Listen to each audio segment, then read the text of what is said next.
G'day, Bomber fans, back again. I know I only had a trade update 2 days ago, but a bit more has happened since then, so here I am. And now I'm not going to go over every trade rumour today, that would just be repetitive. These videos will only be for new news, I guess. That's a weird word. But anyway, if you guys want to hear about Finn McGuinness and Ben Hobbs and other guys, head over to the video I posted on Wednesday. But today, there are just a few other updates to go through. I think I might do weekly trade news recap videos, maybe every Friday or Sunday starting next week. Is that kind of pointless? Maybe, probably, but I just like talking about the trade period. Let's get into it. As always, starting with the guys currently on our list, but possibly not for much longer. Now, there is some genuine uncertainty with Jake Stringer, so Collingwood coach Craig McRae came out and said that the club did have a think about him, bringing him in, what he would look like on the list, whether black and white is his colour, and it seems the answer is a firm no. The fashion gurus seem to think he's better suited to warmer tones, perhaps red and black, or maybe it was all this off-field drama that scared them away, all that stuff that's come out since those trade links.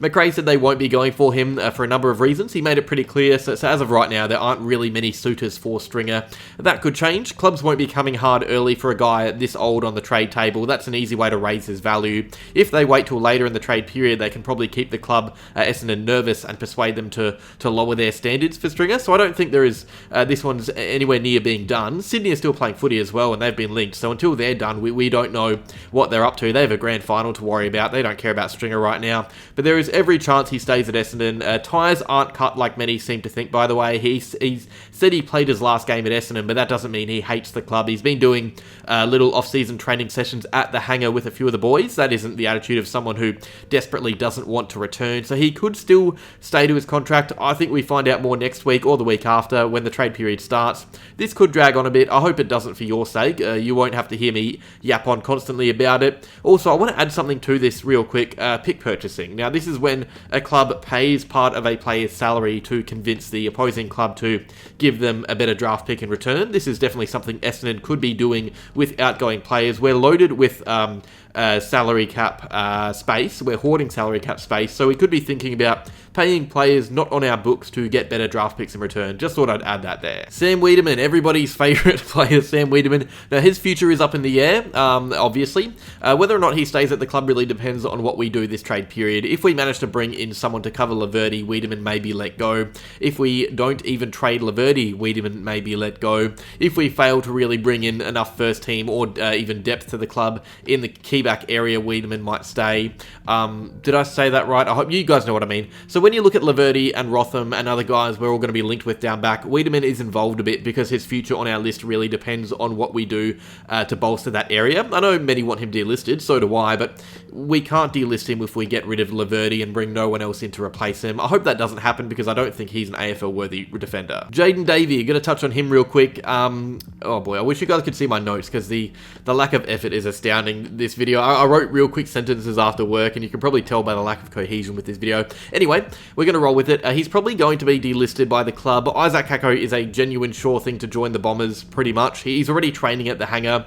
Without promising anything, it will happen, and that puts Davies' career in doubt. We have so many small forwards, but we're still so poor in that area, so expect him to be delisted, especially if we bring in another small forward from somewhere else, one that I'll talk about a bit later. You know what, actually, we're going to talk about him now. So at the Gettable live show at the Footy Function, that cannot be what it's called. Whatever it's called, at the Gettable live show, one of you will correct me. So one of you guys was actually there, Bomber Hill, cheers for relaying the information. But there was a question about Matt Owies, Cal, Toomey and Riley Beveridge. They said that of the Victorian clubs, Essendon are the favourites to get him at this stage, which sounds cool, but it doesn't really mean a lot in the grand scheme of things. One, because it's so early in this story and not many clubs have actually come forward for Owies yet. I don't think any Victorian clubs have, at least. But also, there are teams outside of Victoria that have actually met with Owies or his management. Brisbane are keen, West Coast are keen. Those teams are genuinely in the mix right now, in the box seat. We are a long way behind. We're not in the mix right now. I think until we meet with him or show interest, it's a bit of a nothing story, but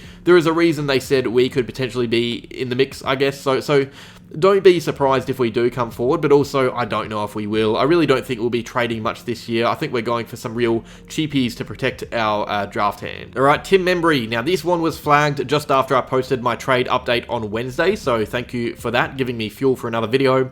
It was the midweek tackle, Fox Footy. It was Scott Gullen who came out and said that Membrey's management has actually spoken with Essendon already, which is interesting. So there's a bit here potentially. Now this would only occur if Jake Stringer leaves, Membrey coming to Essendon, that is. There is no way we would bring in Membrey to play with Jake Stringer. That would cause me to start following another sport if that happens. But if Jake goes, Membrey, who is widely regarded for his leadership and work inside the club, he is by all accounts a terrific bloke, a great clubman. He's received awards for that, Great Clubman Awards or Best Clubman Awards. He's been on the leadership group for a while now. I think he may have been left out this year, but that happens with age. Same deal with Heppel. He's a leader without the official title. I know people complain, and I know Stringer is a better player than Membrey, but he is linked with the club right now. Who would you rather at the club while our young forwards are developing? This is the question I'm going to ask you guys. Jake Stringer, who is better at footy, but selfishly so. I think that's a fair call. He kicks more goals, but I don't know if he does enough for the club outside of that. Or Tim Membrey, who may not be a better player. He may not play every game. He may not be a great player, but he is a good leader and a good mentor for some of these younger blokes. So who would you rather at the club? I'm not saying I'd prefer Membrey on the list. I can just understand why he would be the replacement option for Jake. Keep in mind, if Jake goes, we're losing him and Jayden Hunter, and Sam Weideman's moved to defence. So we've lost a few key forwards. We probably do need another on the list for depth. What do we have right now? Caddy, Jones, who could play wing, Peter Wright, Langford, Sam Draper is there, I guess. I don't know. There needs to be one more, I reckon. So I don't hate this as much as others do. He's out of contract, so he'd be free, I believe. I think he's an unrestricted free agent. You'd think I'd add that to my notes, wouldn't you? But I'm going to say he is an unrestricted free agent, and if he isn't, it's on screen there with his status. But to sum this one up, we've spoken with Membrey, whose future at St Kilda is uncertain. There is every chance we speak to him more if Jake Stringer leaves. I honestly prefer this one over the Josh Rotham link. And finally, some news out of Ireland. There are a couple of Irish athletes heading over to train with us and a few other clubs as they attempt to pursue a career in AFL. Davey Colbert is a 20-year-old rugby player, recently played in the Rugby World Cup under-20s, and Owen McAvoy is a 21-year-old Gaelic footballer. So these two can be classified as Category B rookies if they were to be drafted, which pretty much means they get paid not a lot of money to sit at the club technically on the list, but really they're just freebies to have around and develop over time. Remember Cian McBride, he was on the list for 3-4 years, not really doing a lot there. It was just a project player kind of thing. These guys, having them around doesn't really cost anything. It's a freebie essentially. So they'll go to the combine, do all the draft testing, they'll train with the under-17s ahead of the Futures Showcase game before the grand final. They won't play in that game. And by the way, just quickly on that match, I wasn't going to talk about it, but this is a game between the top draft talents for 2025, and Dyson Heppel is actually coaching one of the teams going up against Rory Sloane, so that's a bit of fun. But anyway, these two Irish players are apparently pretty good over in their home country for AFL testing. The AFL goes over there yearly to do some talent scouting, and some good players have come out from Ireland. Connor McKenna is playing in a grand final tomorrow, so he must be pretty good at footy. I liked him when he was with us. So yeah, that's a couple of Category B draft options. They'll train with Essendon and a few other clubs, so we'll have a good look at them before the draft. Alrighty, and that is that finally. Another trade update done. Plenty more of these to come. Cheers for watching. It only ramps up from here, the trade period. It starts next, the free agency period starts next Friday. The trade starts a bit after that. But anyway, plenty to come. Like if you enjoyed, subscribe if you're new to the channel, and as always, go Bombers.